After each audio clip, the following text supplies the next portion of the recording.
90'lı yıllarda real time yani gerçek zamanlı strateji oyunları denince türün en beğenilen ve standartları belirleyen örneklerini gördük. Özellikle Westwood firmasının 1992 senesinde yayınladığı Dune 2, gerçek zamanlı stratejilerin öncülü olmuş bir oyundur. Hikayesini Frank Herbert'ın aynı isimli romanından alan bu oyunda 3 farklı gruptan birini seçerek kaynak toplayıp binalar inşa edebiliyorduk. Tüm bunları gerçek zamanlı yaptığımız oyunda farklı teknolojiler geliştirip yeni birimler üretmeli ve düşmanlarla mücadele etmeliydik. Dengeli bir üretim yapmak, düşman saldırılarına karşı ordumuzu hazır tutmamız için çok önemliydi. Çünkü kaynak yoksa ordu da kuramazdık. Bu döngünün içinde doğru hamlelerle rakiplerimize galip gelmeye çalıştığımız Dune 2, strateji türünde ilk kez getirdiği özelliklerle bu türün standartlarını belirleyen oyunlardan biri olmayı başarmıştı. Bu başarıdan etkilenen çoğu firma kendi strateji oyunlarını yapmak istiyordu. Bunlardan biri de o zamanlar Silicon and Synapse olarak bilinen fakat daha sonra Blizzard adını alan firmaydı. Blizzard çalışanları Dune 2'yi defalarca oynamıştı ve bu oyundan aldıkları ilhamla Warcraft fikrinin ortaya çıktığını söylüyorlar. Sonradan çevrimiçi rol yapma oyunlarıyla büyük bir evrene dönüşen Warcraft'ın ortaya çıkışına birlikte göz atalım. Siz de eğer abone değilseniz abone olmayı unutmayın dedikten sonra anlatmaya başlıyorum.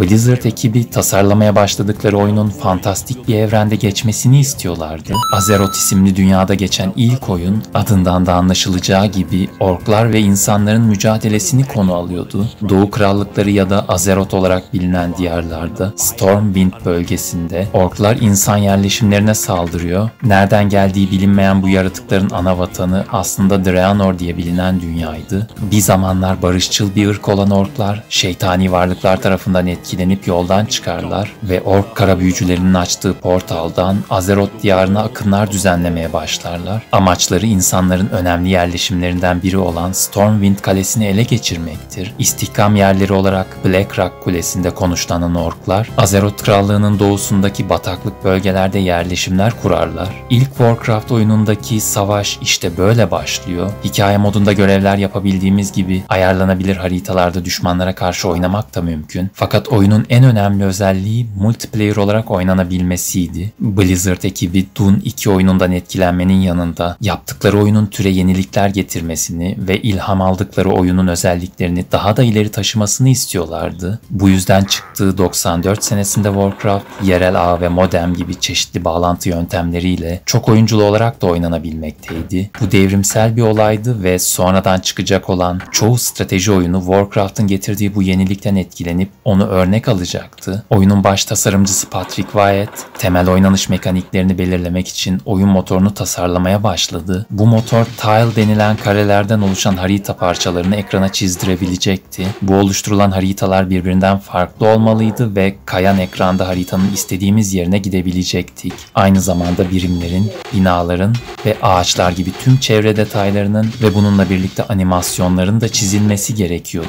Tüm bunların mouse ve klavye ile kontrol edilmesi ve kullanıcı arayüzünün de kolay olmasını istediler. O zamanlar oyunu DOS işletim sisteminde 386 işlemci teknolojisinde tasarladıkları için tüm özellikleri bu teknolojiye göre tasarlamaları gerekiyordu. Oyunun yapımcıları Warcraft'ın karakter çizimleri için de Warhammer evreninden ilham almışlar. Ayrıca Dune 2'de birimleri tek tek seçip yönetme özelliğini yetersiz bulan yapımcılar aynı anda 4 birim seçebilme özelliğini oyuna eklemişler. Bu bile günümüz oyunlarına alışan oyuncular için büyük bir eziyet. Oyunu size göstermek için oynarken oldukça zorlandım. Neden tüm birimleri aynı anda seçmemize izin vermediklerini anlatırken 4'ten fazla birim seçmenin ve bunları kontrol ettirmenin yol bulma algoritmasının berbat bir şekilde çalışmasına neden olduğunu söylüyorlar. Hikaye modunda insanları veya orkları seçerek oynayabiliyoruz. Her ırkın 12 farklı görevi var. Birbirinden farklı binalar, birimler ve farklı taktikleri uygulamamızı sağlayan özel yetenekler bulunuyor.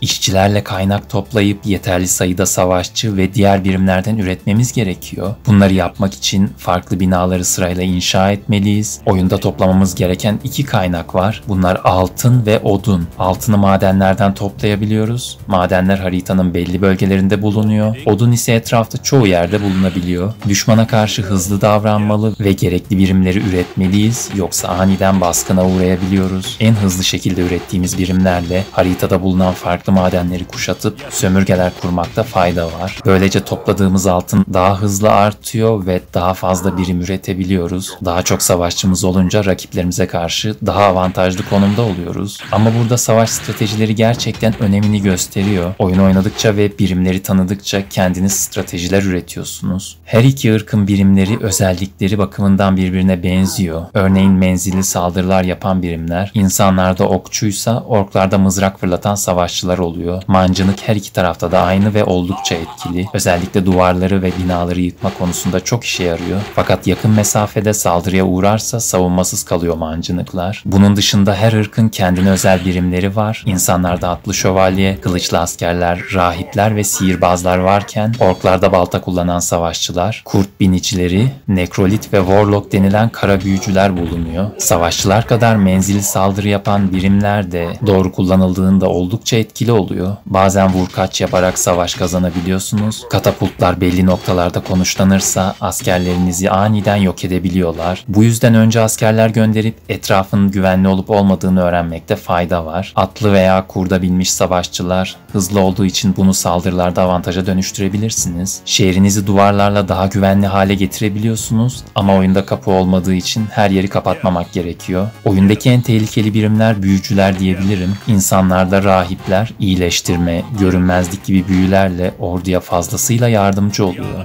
Bazen arkadan iyileştirilen bir savaşçıya vursanız da enerjisini bitiremiyorsunuz. Rahiplerin orklardaki muadili nekrolit denilen ölüm büyücüleri, dost ya da düşman ölen tüm askerlerin iskeletlerini kaldırabiliyor ve kendi ordularında savaşmalarını sağlıyor. Unholy Armor büyüsüyle savaşçılarınız bir süre hasar almadan savaşabiliyor. Bu da oldukça etkili bir büyü. İnsanların sihirbazları da oldukça tehlikeli. Ateş topu atabiliyorlar ve farklı yaratıklar çağırabiliyorlar. Bunun dışında gökten ateş yağdırdıkları alan etkili büyüleri de var. Bunları doğru zamanda kullanınca karşı tarafın ordusuna oldukça fazla zarar verebiliyorsunuz. Savaşlar sırasında bu yetenekleri iyi kullanmalı ve düşmanları ortadan kaldırmalıyız. Oyun tüm bu özellikleriyle oldukça keyifliydi ve 300.000'den fazla sattı. Oyuncular Warcraft'ı çok sevdi ve ilk oyundan bir sene sonra Warcraft 2 oyuncularla buluştu. Bu oyun da oldukça beğenildi. Grafikler daha kaliteliydi. İlk oyundaki piksel çizimler gitmiş ve yerine daha çizgi animasyon tarzı karakterler gelmişti. Farklı birimler ve yeni özellikler oyuna eklenmişti. Deniz ve hava savaşları da vardı. Yeni hikayesiyle farklı bölümleri geçmeye çalışıyorduk.